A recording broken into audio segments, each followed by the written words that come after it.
E eu me lembro que eu pequenininho, meu pai, sabe o que meu pai fazia?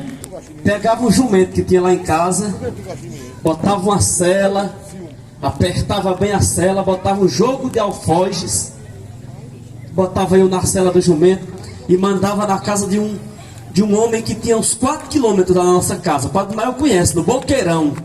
Era o único lugar que tinha uma bodega.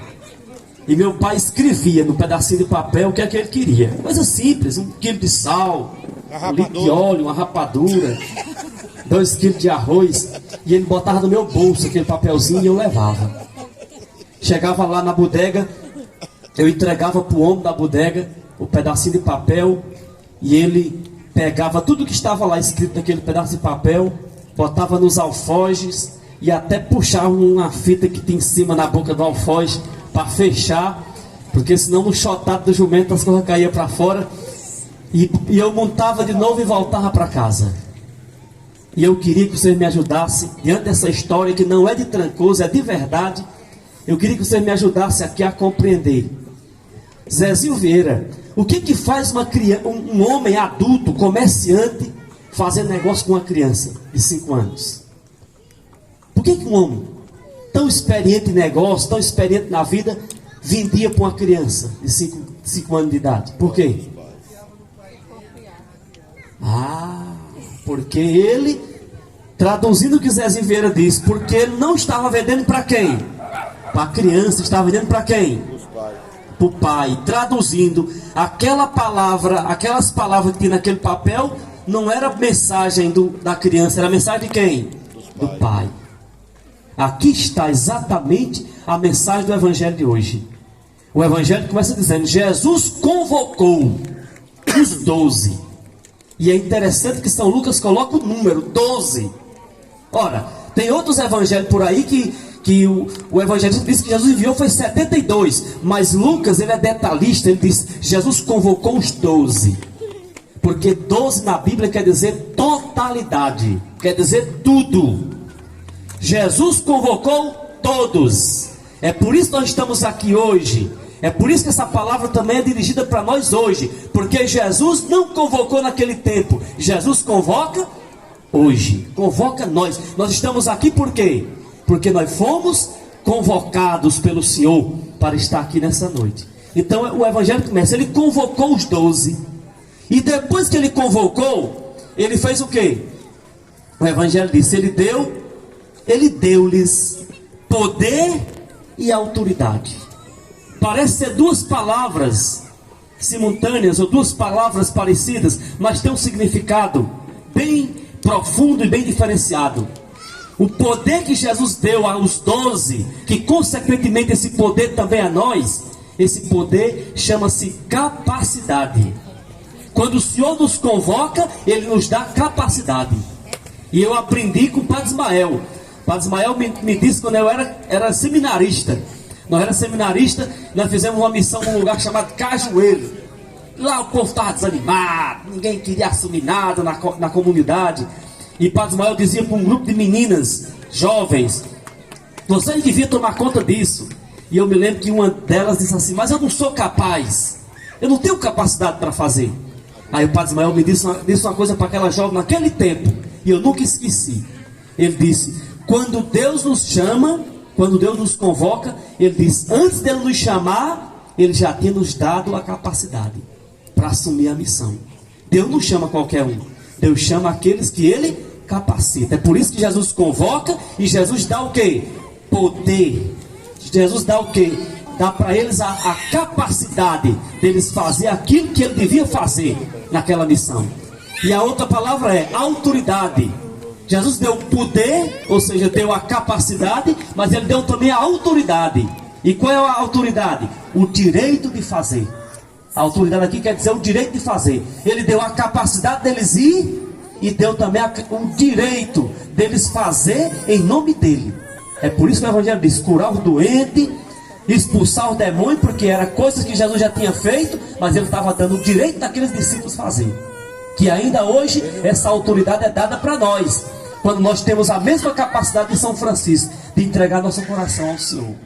Então veja, Ele convoca, Ele dá a autoridade, o poder, depois é que ele envia. Não sei se vocês conseguem perceber isso. Primeiro ele chama. E ele não chama. Não é nós que escolhemos e diga, Senhor, chama eu. Não. Quem escolhe, quem convoca é o Senhor. Não era eu que dizia para meu pai que queria ir. Não era eu que dizia para meu pai que eu é quem devia ir para a bodega. Era ele que me convocava. Era ele que me escolhia para ir lá no lugar dele, naquela bodega. E ainda tem mais. Meu pai, além de me convocar para ir até a bodega, o que ele fazia? Ele me dava aquilo que era necessário para que euisse até a bodega. Um jumento com a sela, um par de alforjes para não trazer na lua da sela as coisas, não era? Ou seja, Deus não chama sem antes dar capacidade. Deus nos dá a capacidade de fazer aquilo que Ele nos chama. É por isso que é preciso perguntar para nós nessa noite. Qual é o chamado que Deus está te fazendo? Qual é o chamado que Deus está te fazendo? Lá na tua comunidade, você tem respondido o chamado que o Senhor tem feito para você? Será se esse chamado que Deus está me fazendo, eu estou assumindo com maestria? Porque tem umas pessoas, Azilveira, que usam do chamado de Deus, e aqui eu tenho que colocar uma aspas para dizer o chamado de Deus, porque não é chamado de Deus, para quê?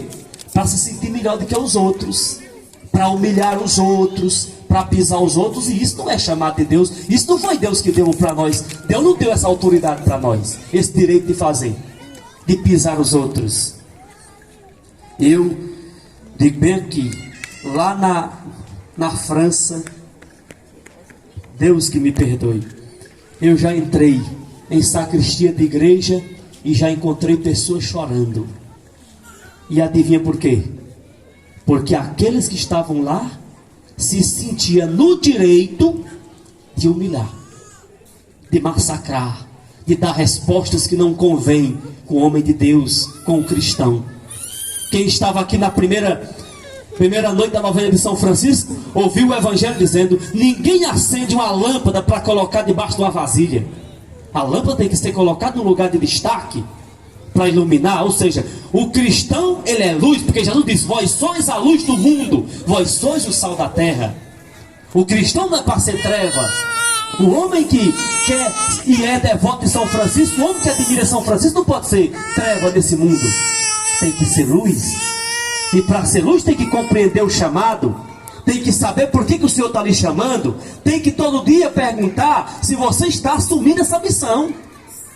Porque às vezes o inimigo coloca no coração da gente ilusões.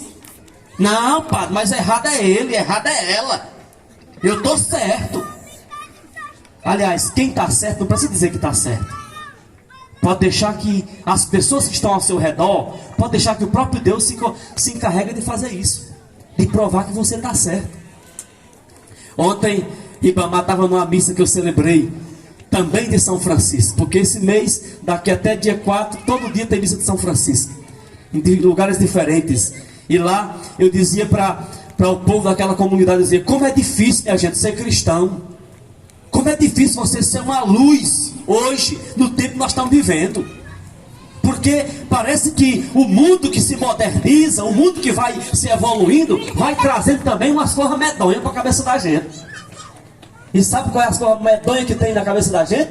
As razões e os direitos que Deus nunca deu para nós, que São Francisco nunca testemunhou para ninguém.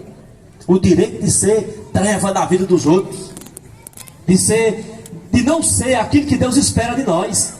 E eu contava lá, naquela igreja de ontem, eu contava uma historinha, viu, Rilamar, que eu achei uma historinha divina, porque aquela história, que não é uma história de Trancoso, eu fiquei me questionando, minha gente.